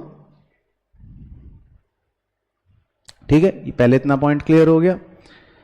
अच्छा, अब क्वेश्चन क्या कह रहा है पढ़ लेते हैं। क्वेश्चन कह रहा है subscribed and fully paid up capital will be. तो आपको यह बताना है कि कंपनी की subscribed and fully paid up capital कितनी होगी। चलो, तो ये तो खतरनाक सवाल हो गया। अब आइए तो आपके साथ डिस्कस कर लेते। तो कंपनी के शेयर्स बताओ कितने थे? तो रुचि सोया limited 50,000 shares to the vendor, तो 50,000 तो शेयर उसने वेंडर को इशू करे थे, तो ये तो सीधे सीधे 10 रुपए के ही इशू करे होंगे, ऐसा मानते हैं भाई। एक शेयर 10 रुपए का है तो वेंडर को तो उसने पूरे के पूरे इशू कर रखे होंगे। तो ये मैं लिख लूं 5 लाख रुपए। इसका मतलब वेंडर को जो शेयर्स इशू करे वो तो पूरे के पूरे 5 लाख हो ही गए। And 2 lakh share were issued to the public, और उसने पब्लिक को 2 लाख शेयर्स इशू करे थे, ठीक है ना, 2 lakh shares to the public. फिर उसके बाद कहानी जब आगे बढ़ी तो लिखा है कि सुमुकी जो है उसने अपने 100 शेयरों के पैसे नहीं दिए और उसके शेयर जो है फोरफीट हो गए। तो क्या सिखाया था? शेयर फोरफीट होने का मतलब क्या है? शेयर मर गया।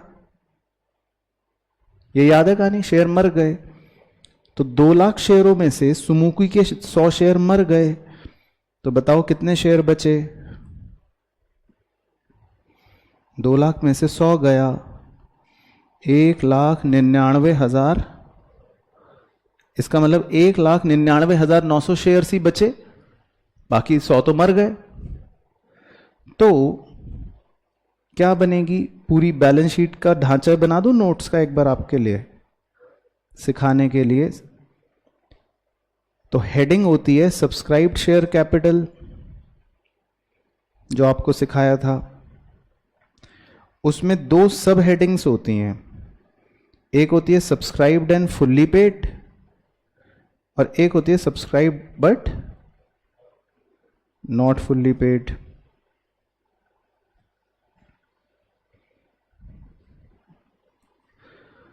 तो जो उसने वेंडर को 5 लाख जो उसने वेंडर को 50,000 शेयर्स दिए, वो तो फुल्ली पेड है।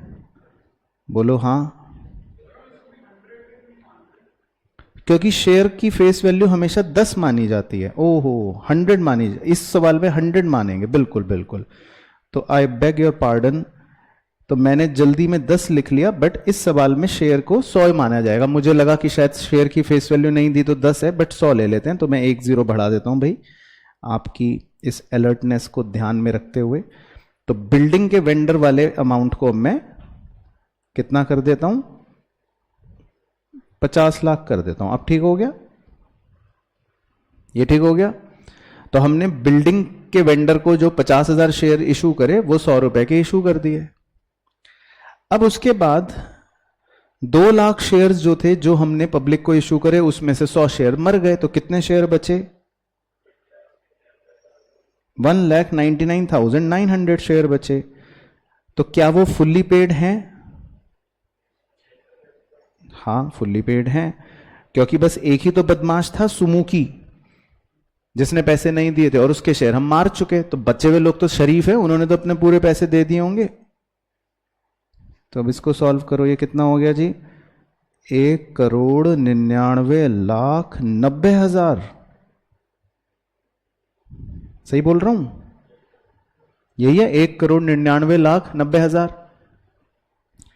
ठीक है। फिर उसके बाद आपको सिखाया था, लेस करते हैं हम कॉल्सन अरियर। तो कॉल्सन अरियर इसमें कितना लेस होगा?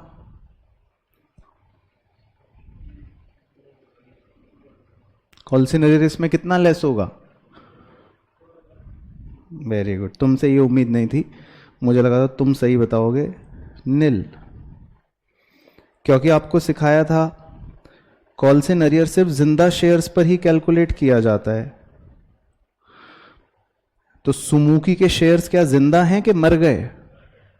सुमुकी जो बदमाश थी या जो था, उसके शेयर्स आपके मर गए या जिंदा हैं? मर गए, उसके शेयर हमने फोरफीट कर दिए थे। तो कॉल्सन अरियर कभी भी मरे हुए शेयरों का नहीं निकाला जाता, कॉल्सन अरियर हमेशा जिंदा शेयरों का निकाला जाता। ये सिखाया था, है ना? वो आपको याद नहीं रहता तो मैं क्या करूं। उसके बाद ऐड क्या करवाया था कि शेयर फॉरफीचर अकाउंट में भी कभी एक बैलेंस बच जाता है। इसमें भी चर्चा हुई थी कि शेड्यूल 3 ने सिखाया है कि शेयर फॉरफीचर अकाउंट का जो बैलेंस होता है, वो ना ही कोई एसेट है, ना ही कोई लायबिलिटी है अलग से, उसको हमको शेयर कैपिटल के साथ ही एज ए एडिशन शो करना पड़ता है। तो शेयर फॉरफीचर अकाउंट में क्या अमाउंट है बैलेंस? हमने निकाल लिया है 8,000। तो इस 8,000 को जोड़ देते हैं।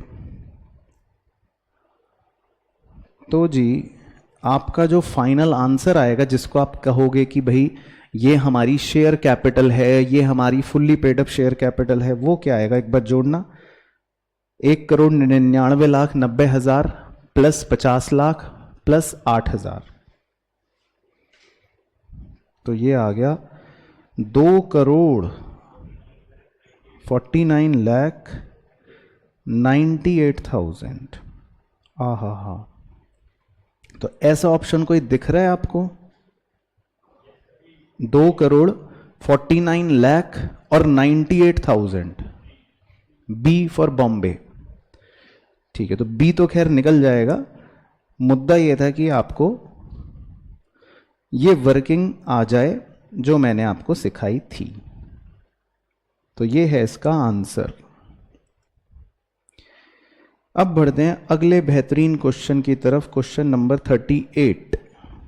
तो ये मैं आपसे पूछ लूंगा, दो स्टेटमेंट्स हैं, फिर आपको बताना है क्या सही क्या गलत क्या है। ए में लिखा है promoters are the owners of the company. Promoters जो होते हैं वो ओनर्स होते हैं कंपनी के। तो फॉल्स, इससे बड़ा झूठ क्या, क्योंकि आपने तो पढ़ रखा है शेयर्स चैप्टर, उसमें क्या लिखवाते हैं, share holders are the owners of the company. Company का मालिक कौन होता है, शेयर होल्डर होता है। फिर दूसरा कह रहा है statement, security premium reserve is shown under the sub heading share capital in the balance sheet. तो सिक्योरिटी प्रीमियम रिजर्व को कह रहा है हम शेयर कैपिटल में दिखाते हैं।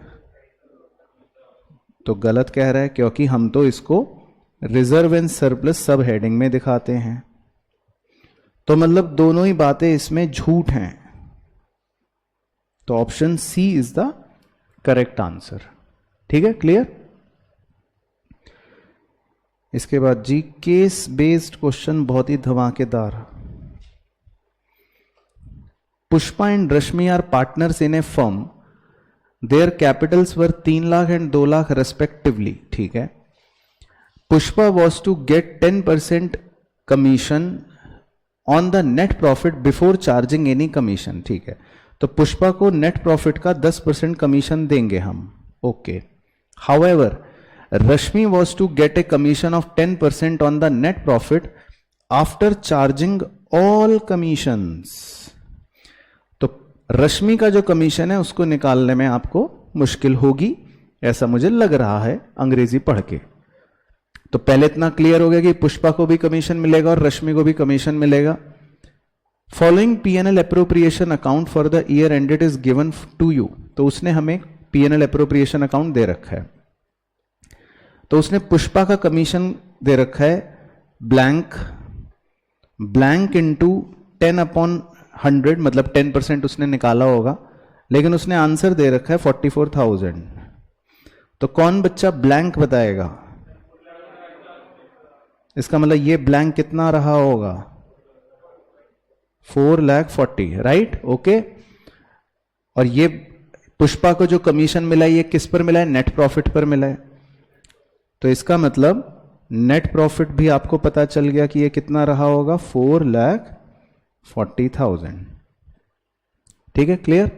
तो इसका मतलब आपको टोटल भी पता चल गया खाते का कि कितना रहा होगा, 4,40,000। ठीक है, क्या मैं गलत तो नहीं कह रहा? अब क्या आप रश्मि का कमीशन निकाल सकते हो? एक बार रश्मि की अंग्रेजी पढ़ें। कमीशन की लिखा है 10% on the net profit after charging all commission. तो कैसे सिखाया था, कैसे निकालोगे आप? 10/110 इंटू नेट प्रॉफिट में से पुष्पा का कमीशन माइनस कर दो, क्योंकि सारे कमीशन चार्ज करने हैं तो पुष्पा का भी माइनस करना पड़ेगा, और रश्मि का अपना चार्ज करवाने के चक्कर में 10/110 करना पड़ेगा। तो रश्मि का कमीशन बताओ ये सॉल्व करके कितना आएगा, 396/11, 36,000, 36,000। ठीक है, तो रश्मि का कमीशन आ गया 36,000। वेरी गुड, ठीक है। तो 4,40,000 हमारे पास टोटल है, और 44 और 36 कमीशन लिख दिया। तो ये नेट प्रॉफिट की फिगर, बैलेंसिंग फिगर क्या बचेगी, 396 में से 36 गया तो 3,60,000। और पुष्पा और रश्मि का रेशो क्या है, तो मैं दोनों के आगे 180 लिख लूं तो क्लियर हो गया। पहले पूरा फिल इन द ब्लैंक, कोई दिक्कत परेशानी तो नहीं। तो अब इस केस स्टडी के मद्देनजर देखते हैं कि उसने क्या क्या सवाल हमसे पूछे। 3 सवाल पूछे, मजे आ गए, आहा हा। तो रश्मि का कमीशन कितना निकाला हमने 36,000, तो ये आ गया पहला एक नंबर, ये पक्का। फिर रश्मि का शेयर ऑफ प्रॉफिट कितना निकाला हमने 180, तो एक नंबर ये भी पक्का। और ये तो थ्योरी है। In case there is no partnership agreement, कह रहा है अगर कोई पार्टनरशिप एग्रीमेंट ना हो तो क्या गलत होगा, गलत बताना है आपको। Interest on partners loan will be allowed at 6% per annum, ये तो सही होगा। No interest is to be charge on drawings made by the partners, ये भी सही होगा। Interest on partners loan to the firm will not be allowed in case of loss in the firm, ये false है, क्योंकि हमें interest on loan तो देना ही पड़ेगा क्योंकि वो चार्ज है, तो लॉस भी क्यों ना हो जाए तब भी वो हमें देना पड़ेगा। तो ये बात उसने गलत लिख रखी है, तो यही हमारा बन गया आंसर। ठीक है, क्लियर हो गया पॉइंट। चलो तो मजे आ गए जी। अब चलते हैं सेक्शन ए वाले फाइनेंशियल स्टेटमेंट्स की तरफ। Question 42, which of the following is not an item under current asset, इनमें से क्या करंट एसेट नहीं है। तो कैश एंड इक्विवेलेंट तो है, short term loans and advance भी है, इन्वेंट्री भी है, क्या नहीं है। तो कंप्यूटर सॉफ्टवेयर क्या है, पीपीई के अंदर, फिक्स्ड एसेट के अंदर इंटेंजिबल एसेट। ठीक है, उसके बाद 43 में मैच करना है, आप मुझे बताते रहो एबीसी, मैच मैं कर दूंगा। Proprietary ratio share holder fund upon total asset, ठीक है। Total asset to debt ratio total assets upon long term debt, और debt equity ratio long term debt upon share holder fund. तो बहुत ही simple है। तो कौन सा ऐसा ऑप्शन है जिसमें यही मैच हो रहे हैं, 1 का बी, 2 का सी, 3 का ए। तो option A is the correct answer. ठीक है, इसके बाद जी 44 करते हैं, यह भी मजेदार लग रहा है। A company's liquid assets are 6 lakh and its liquid ratio is 1.5:1। तो कह रहा है कंपनी के लिक्विड एसेट्स हैं 6 लाख और इसके लिक्विड रेशियो है 1.5:1। तो जल्दी से करंट लायबिलिटी बताओ। वेरी गुड, तो करंट लायबिलिटी आ गई 4 लाख, है ना, क्योंकि लिक्विड रेशियो 1.5:1 है, लिक्विड एसेट 6 लाख है, तो करंट लायबिलिटी 4 लाख है। फिर वो कह रहा है thereafter it purchased goods for ₹1 lakh on credit. आपने गुड्स उधार में खरीद लिए, इसकी बचपन की अकाउंटिंग इक्वेशन के 2 इफेक्ट्स बताओ। वेरी गुड, स्टॉक बढ़ जाएगा और आपके क्रेडिटर्स भी बढ़ जाएंगे। ठीक है, तो अब हमारे लिक्विड रेशियो का फॉर्मूला होता है liquid assets upon current liability, है ना। तो 6 लाख अपॉन 4 लाख, ये तो पुरानी फिगर्स थी। अब अगर मैं आपसे पूछूं कि इस ट्रांजैक्शन की वजह से लिक्विड एसेट्स में क्या प्रभाव पड़ेगा, तो लिक्विड एसेट्स बढ़ जाएंगे, नालायक। लिक्विड एसेट्स में कोई चेंज नहीं आएगा, क्योंकि स्टॉक बढ़ना, तो लिक्विड एसेट में स्टॉक को हम वैसे भी नहीं लेते, तो लिक्विड एसेट्स तो सेम ही रहेंगे। और अगर मैं आपसे पूछूं करंट लायबिलिटी कितनी हो जाएंगी, 1 लाख बढ़ जाएगी, तो अब मैं 4 की बजाय 5 लिख दूं नीचे, तो नया रेशो कितना आ गया 1.2:1। सही, तो नया आंसर आ गया 1.2:1। ठीक है ना। तो बेसिकली इस ट्रांजैक्शन से करंट लायबिलिटी बढ़ जाएगी और लिक्विड एसेट्स तो सेम रहेंगे। क्लियर। उसके बाद जी क्वेश्चन नंबर 45 बच्चे मुंह जुबानी बताएंगे। अगर ऑपरेटिंग साइकिल ना पता हो तो कितने महीने मानेंगे, 15 मंथ्स। ठीक है, तो ऐसी बेवकूफ बना रहा था मैं, 12 मंथ्स। ठीक है, तो ये तो सिंपल हो गया। उसके बाद 46 सॉरी, मैच द फॉलोइंग। बस मुझे मैच बताओ, बाकी ऑप्शन हम सेलेक्ट कर लेंगे। शेयर ऑप्शन आउटस्टैंडिंग अकाउंट, और उसके अंदर सब हेडिंग बताओ कहां से सीखा आपने ये सब? वेरी गुड, याद है आपको। सेकंड है money received against share warrants, और उसके अंदर सब हेडिंग। वेरी गुड, इसकी अपनी ही एक सब हेडिंग होती है, क्योंकि शेयर होल्डर फंड के अंदर आते हैं share capital, reserve and surplus, और तीसरा यही तो होता है money received against share warrant. Premium on redemption of debenture, तो ये याद है आपको? Very good. Non current liability, क्योंकि आपको 5-6 साल बाद एक्स्ट्रा पैसे देने होते हैं डिबेंचर होल्डर को, प्रीमियम देना होता है। और provision for tax, current liability, और इसका सब हेडिंग शॉर्ट टर्म प्रोविजन। ठीक है, तो अब ऐसा ऑप्शन देखते हैं जिसमें 1 और 2 सी पे जा रहे हो, तो 1 और 2 सी पे जा रहे हो, और 3 ए पे जा रहा हो, और 4 बी पे जा रहा हो। तो C option is the correct option. ठीक है, चलो ये भी सिंपल हो गया, मुश्किल नहीं आ रहे, बड़ा अजीब सा लग रहा है। अब इसमें 2 स्टेटमेंट है, आपको बताना है कि कौन सही कौन गलत। Statement of P&L matches the revenue and expenses of an enterprise to determine the profit earned और लॉस सफर्ड। तो स्टेटमेंट ऑफ P&L से आपको प्रॉफिट या लॉस पता लगता है, ट्रू। रीजन कह रहा है it is prepared for a particular period and not on a particular date.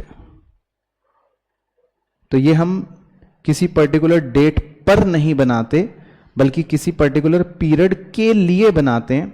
तो ये बात भी सही है, क्योंकि प्रॉफिट एंड लॉस एक फ्लो कॉन्सेप्ट होता है जो आपको पूरे वर्ष का इनकम या लॉस निकाल के बताता है। ठीक है, तो P&L मैचेस द ये of an enterprise to determine profit और loss suffered, it is prepared for a particular period and not on a particular date. तो क्या ऑप्शन लें?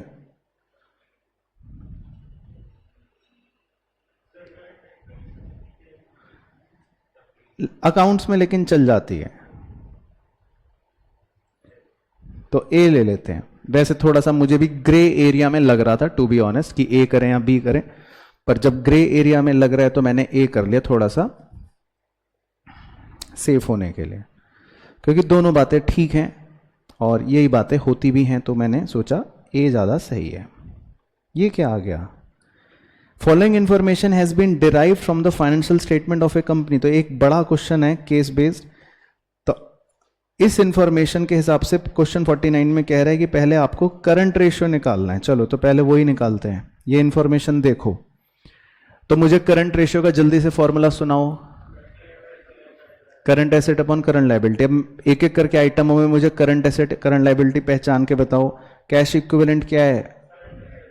ठीक है, ट्रेड रिसीवेबल। अच्छा, अब उसमें लेस पीडीडी दे रखा है, तो मैं 29,000 लूं या 25 लूं? 25। Very good. प्रीपेड इंश्योरेंस क्या है? Current asset. ठीक है, पूरा बोलना। उसके बाद ट्रेड पेबल क्या है? ठीक है। उसके बाद बैंक ओवरड्राफ्ट क्या है? ठीक है। उसके बाद opening inventory, closing inventory, purchase, RFO, ये सब तो कोई नहीं है। Current asset current liability. चलो तो आंसर निकाल लें। तो करंट एसेट में ये लाल वाले जोड़ लो, कितना हो गया? 40,000 बटे करंट लायबिलिटी में ये हरे वाले जोड़ लो, तो क्या आ गया रेशियो? 1:1। क्लियर? तो करंट रेशियो आ गया 1:1। तो इसका मतलब इस कंपनी का करंट रेशियो क्या है? आइडियल है ना? इन्वेंट्री दे रखी है 40। ओके, तो आपने बताया क्यों नहीं? इन्वेंट्री भी तो करंट एसेट है। क्या इन्वेंट्री करंट एसेट नहीं है? है, तो आपने बताया क्यों नहीं? मैं तो चेक कर रहा था कि कौन बच्चा अलर्ट है। तो करंट एसेट कितने हो गए अब? 84। Very good. तो सही आंसर क्या हो गया? 2.1:1 देखा।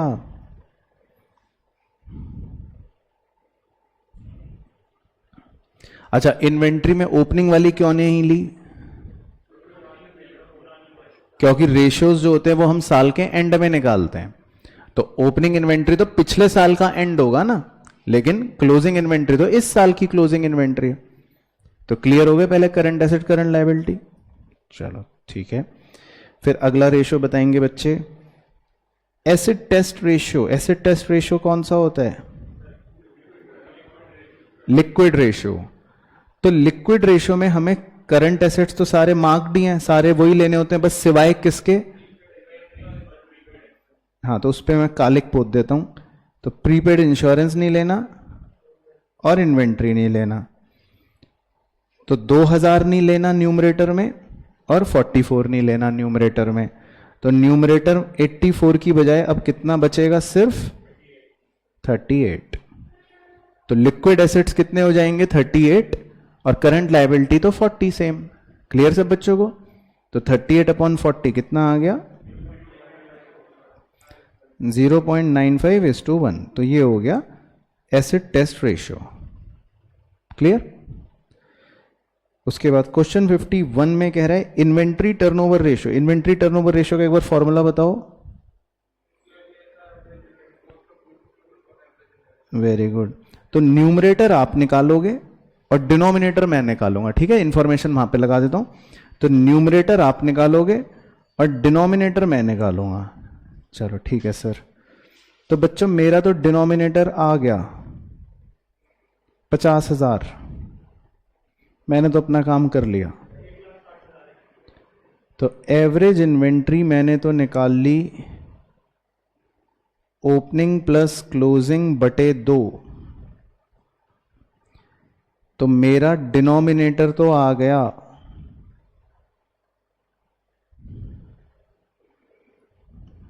ओपनिंग प्लस क्लोजिंग बटे 2। अब सीओजीएस कैसे निकालेंगे? ये बड़ा चक्कर है भाई।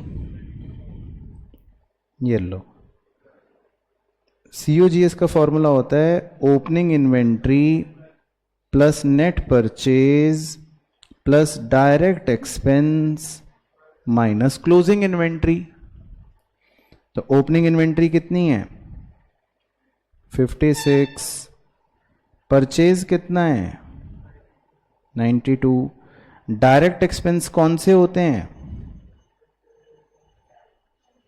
Carriage, inward, selling and distribution तो डायरेक्ट नहीं होते, और ऑफिस एक्सपेंस भी डायरेक्ट नहीं होते, वो तो दोनों इनडायरेक्ट होते हैं। तो डायरेक्ट एक्सपेंस कितना हो गया? 8000 और माइनस क्लोजिंग इन्वेंट्री 44। तो इस पूरी गणित को सॉल्व करें तो कितनी आ गई है पूरी गणित? 1,12,000। तो ये आ गया जी न्यूमरेटर सीओजीएस। क्लियर सब बच्चों को? तो सीओजीएस 1,12,000 और एवरेज इन्वेंट्री 50,000। तो अब सॉल्व करके बताओ क्या आंसर आएगा?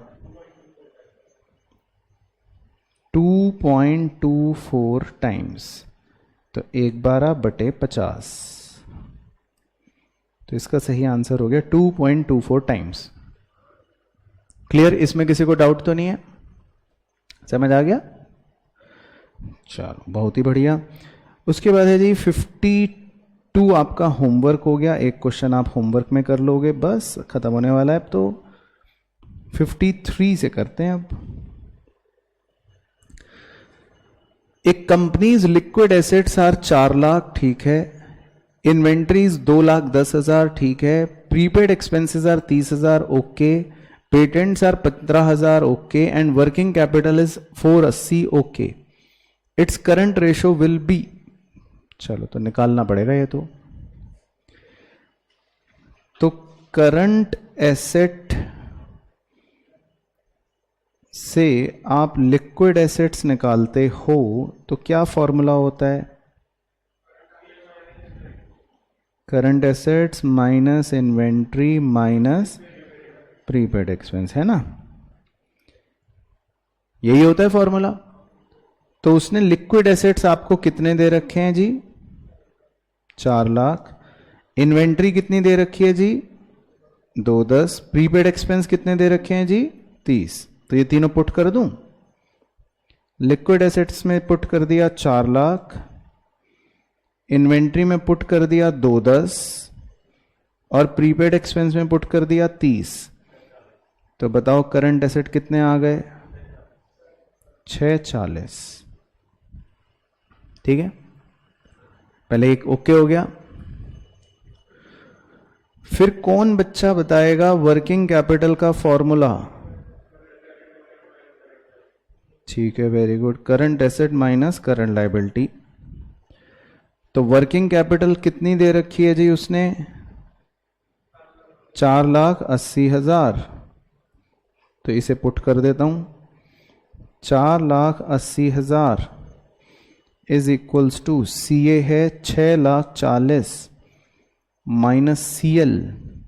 तो बताओ CL कितना, 160। तो ये हो गया डिनोमिनेटर, तो CA भी आ गया, CL भी आ गया। तो करंट रेशो का बताओ आंसर, 640/160, 4:1। चलो बहुत ही बढ़िया, मुबारका। तो सही आंसर आ गया 4:1। क्लियर? तो ऑप्शन कौन सा सेलेक्ट कर लें, 4:1 C।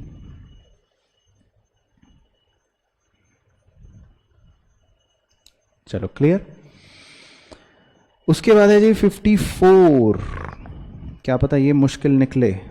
54 में लिखा है from revenue from operations 9,60,000, current liability 20, working capital turnover ratio is 8 times, current assets will be. चलो तो ये तो कुछ समझ ही नहीं आ रहा। वर्किंग कैपिटल टर्नओवर रेशियो का फॉर्मूला बताओ एक बार, बताओ क्या होता है फॉर्मूला।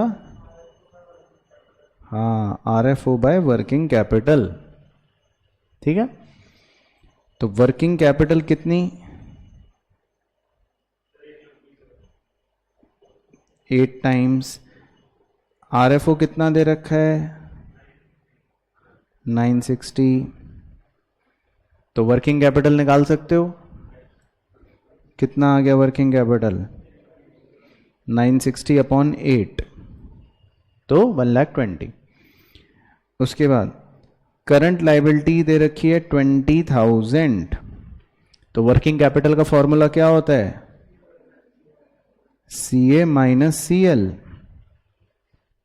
तो अगर CL आपको 20,000 दे रखा है, तो बताओ CA कितना हो गया,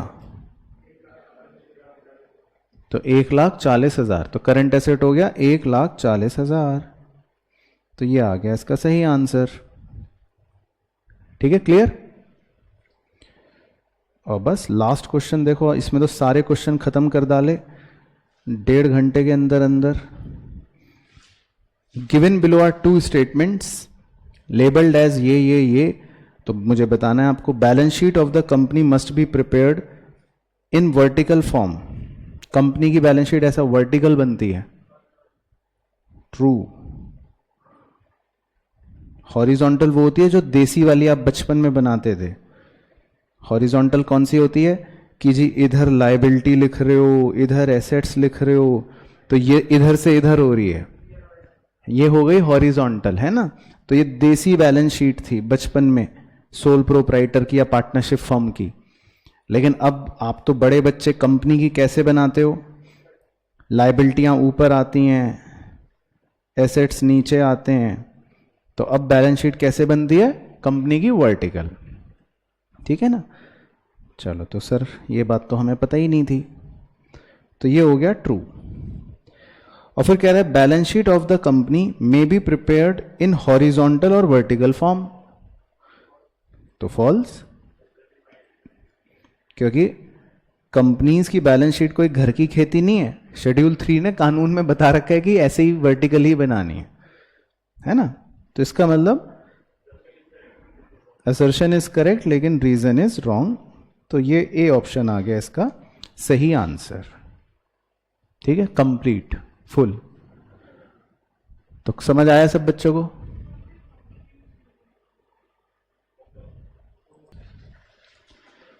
ओवर।